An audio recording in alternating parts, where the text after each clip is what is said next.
अभी तक के इतिहास में मुझे लग रहा है कि बच्चों के हित के लिए बहुत बड़ा ये कानून आने जा रहा है और इससे हम बहुत ज़्यादा ही प्रसन्न हैं। छात्रों के हित के लिए, मेहनत करने वालों के हित के लिए और भ्रष्टाचार पे सबसे कठोर ये जसवंती कार्रवाई। चोरी करके पहुँचते हैं, घूस देके पहुँचते हैं, वो भ्रष्टाचार के सबसे पहले अधिकारी होते हैं और सबसे ज़्यादा भ्रष्टाचार वही करते हैं। मेरा अगर पूछा जाए व्यक्तिगत सलाह तो इसमें और इसको कठोर किए जाने की सजा ज़रूरत है कि अगर कोई भी लड़का किसी और की जगह एग्जाम देते हुए पाया गया तो उसको जिंदगी भर के लिए सारे एग्जाम के लिए डिबार कर दिया जाए। तो ये जितने भी अधिकारी हैं इनके साथ 1 करोड़ रुपए का अर्थदंड, ये 10 वर्ष की सजा बिल्कुल होनी चाहिए। संस्था से लेके हर व्यक्ति के ऊपर होनी चाहिए। परीक्षा को लेके कॉन्स्टिट्यूशन में या कानून कोई नहीं बना है। जो भी सजा दी जाती है वो आईपीसी की धाराओं के तहत दी जाती है।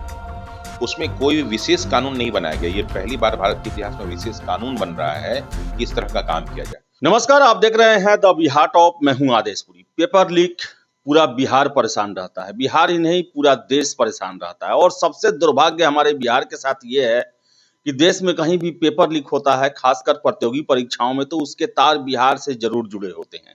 चाहे नीट की परीक्षा हो, आईआईटी की परीक्षा हो, या राज्य पीसीएस का हो, या अन्य भर्ती परीक्षा हो। संसद में अभी चर्चा चल रही है। आपको बता दें, बिल लाने को लेकर पेपर लीक का।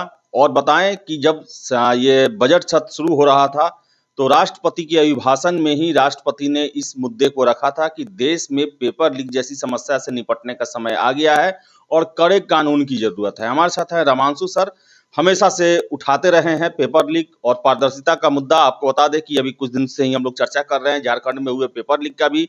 सर, क्या कहेंगे? खुशी है आपको सर? बहुत वर्षों से मांग था, आपका छात्र नेता दिलीप हैं और भी लोग जो हैं वो मांग करते रह रहे थे कि ये संगठित अपराध का रूप ले चुका है और इस पर जो है प्रहार करना जरूरी है। बिहार सरकार तो नहीं, लेकिन केंद्र सरकार इस पर ध्यान दे दी। सर आदित्य जी, बहुत बहुत धन्यवाद।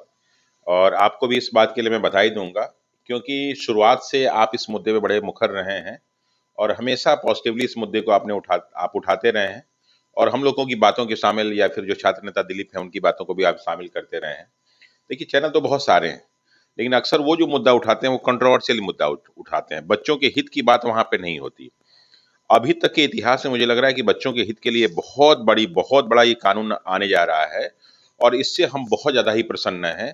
इसमें जितनी भी कड़ाई हो सकती है कड़ाई करने की ज़रूरत है। सर पहले सर हम आप बोले आगे, सर जरूरत क्या थी? सर बताएं, पेपर लीक कितना बड़ा समस्या है और कौन कौन राज्य इससे जूझ रहा है और बिहार की क्या स्थिति है? देखिए, अभी हाल ही में जो झारखंड का पेपर जब आउट हुआ जेएसएससी का, उसके उसमें आप डिस्कस ये भी कर रहे थे कि जेपीएससी के जो है पेपर आउट में बहुत सारे आईएएस अधिकारी जो है पकड़े गए हैं, केस चल रहा है। इसके अलावा आप देखिए, बिहार एसएससी, बिहार दरोगा, बिहार पुलिस, ये सारे के सारे, इसके अलावा बीपीएससी का पूरा पेपर आउट हो जाना, बिहार में तो हो ही गया, झारखंड हो गया, यूपी में भी बहुत सारे पेपर अभी आउट हुए। इसके अलावा जो है आपके ये जो मुद्दा जो ये अभी रिसेंट राजस्थान का था जहाँ पे 7-7 पेपर आउट हुए हैं। इसके अलावा मध्य प्रदेश में भी देखिए व्यापक घोटाला। उसके पहले हम लोग को याद है कि हरियाणा के जो है लोक सेवा के आयोग के अध्यक्ष, उनको जो है जेल किया गया था, वो पकड़ा गया था। पंजाब के लोग शिक्षक भर्ती में सर वहाँ के पूर्व सीएम ये जो थे ओम प्रकाश चौटाला, उनके बेटे दोनों जेल गए थे। तो ये सिर्फ और सिर्फ हरियाणा की समस्या उस समय, देखिए उस समय ये कानून उसी समय बन जाना चाहिए था। माने आज से 20 साल पहले ये कानून बनना जाना चाहिए था जो आज बन रहा है। और मुझे लगता है कि अब तक जितने कानून बने हैं उसमें छात्रों के हित के लिए, मेहनत करने वालों के हित के लिए और भ्रष्टाचार पे सबसे कठोर ये जसवंती कार्रवाई है।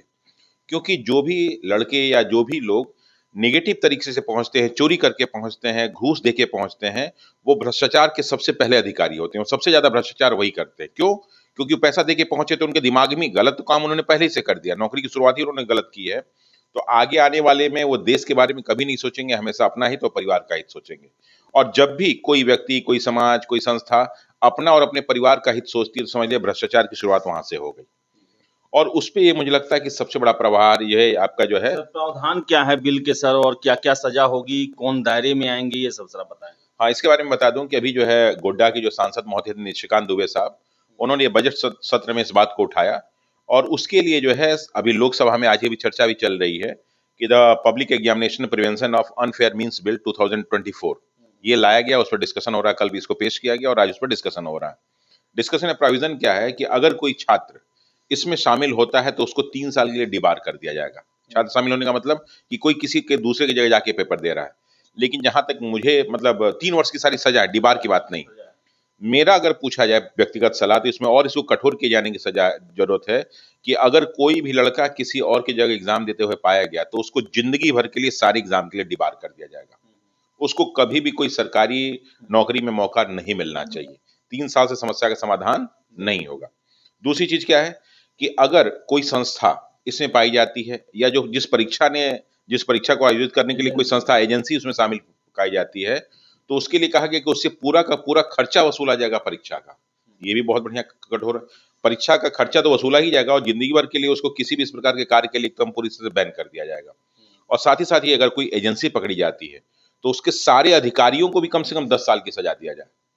ये नहीं कि सिर्फ एजेंसी, उसके सारे अधिकारियों को भी 10 साल की सजा होनी चाहिए, जो इसमें प्रावधान में भी नहीं है। अर्थदंड तो होना ही चाहिए, सारे अधिकारियों को भी जो है जेल भेजा जाए ताकि लोग डर जाएं। इसके अलावा दूसरा इसमें ये भी कहा गया है कि अगर कोई इसमें पकड़ा गया तो लिखा गया कि 1 करोड़ रुपए का आर्थिक दंड और प्लस 10 वर्ष की सजा। तो ये जितने भी अधिकारी हैं इनके साथ 1 करोड़ रुपए का अर्थदंड, ये 10 वर्ष की सजा बिल्कुल होनी चाहिए, संस्था से लेके हर व्यक्ति के ऊपर होनी चाहिए। अब इसमें जो ये अभी बना है बेसिकली तो ये सेंट्रल गवर्नमेंट ला रही है, संसद में आ रहा है। तो उसमें कहा गया कि यूपीएससी, एसएससी, रेलवे और जो है आपका क्या नाम है, बैंकिंग भर्ती बोर्ड, नीट है, फिर आपका सीयूटी है, फिर नेट है और इसके अलावा जो है एनटीए जो कंप्यूटर बेस्ड एग्जामिनेशन कराती है, वो सारी की सारी चीज़ इसमें शामिल है। और साथ ही साथ ये भी कहा गया कि राज्य भी इसको अपना सकती हैं। अगर राज्य भी अपना लें तो राज्य भी अपने अपने हिसाब से इसको अगर अपना लें तो मुझे लगता है कि छात्रों के हित में इससे बड़ा कोई भी कदम नहीं होगा। ये बहुत ही सराहनीय कदम है। सर बिहार को लेकर क्या कहेंगे? क्या बिहार सरकार इसे अपनाएगी? और बिहार में कितना जरूरी है ये लागू होना सर? देखिए, बिहार सरकार तो अपने आप अपनाएगी क्योंकि वो केंद्र सरकार का एक हिस्सा है। वर्तमान में वो एनडीए का हिस्सा है। तो जो बिल एक सरकार एनडीए लेके आ रही है वो राज्य क्यों नहीं अपनाएगी? तो कम से कम इनको तो पहला यही करना चाहिए कि जो भी केंद्र साहब में पार्टी है एनडीए उससे शासित जितने भी राज्य हैं सबसे पहले केंद्र के साथ साथ वहां भी लागू हो जाए। जब उनके पास लागू होगा तो जो और विपक्ष वाले लोग हैं उन पे दबाव बनेगा, वो भी लोग लागू करेंगे। तो मुझे लगता है बिहार में 100% लागू होगा, 100% लागू होगा ये। कितना प्रभावकारी क्या देखते हैं सर? इसका काट भी निकल सकता है क्या सर? इसमें कुछ लूप होल्स है, जैसे कि स्कॉलर गैंग को लेकर सर आपने कहा कि बहुत ज्यादा कानून इसमें टाइट नहीं किया गया है। देखिए, इसमें स्कॉलर गैंग की बात अभी कहीं नहीं जिक्र की गई, बस ये कि लगा 3 वर्ष की सजा। तो जब 3 वर्ष की सजा उस छात्र को दी जाएगी, उस हमेशा जिंदगी के लिए डिबार कर दिया जाए उसको, और तो 3 वर्ष की सजा नहीं देनी, कम से कम उसको 7 साल की सजा दीजिए। क्योंकि वो व्यक्ति सिर्फ परीक्षा नहीं दे रहा है, वो भारत में भ्रष्टाचार को, भारत में जो है अनैतिकता को बढ़ावा दे रहा है और उसका वो बहुत बड़ा साथी, क्योंकि इसमें मैक्सिमम जो परीक्षा देते हैं वो मेच्योर लोग होते हैं, 18 साल से ऊपर वाले लोग होते हैं। तो उनको आप जो है छोटे बच्चों में शामिल नहीं कर सकते।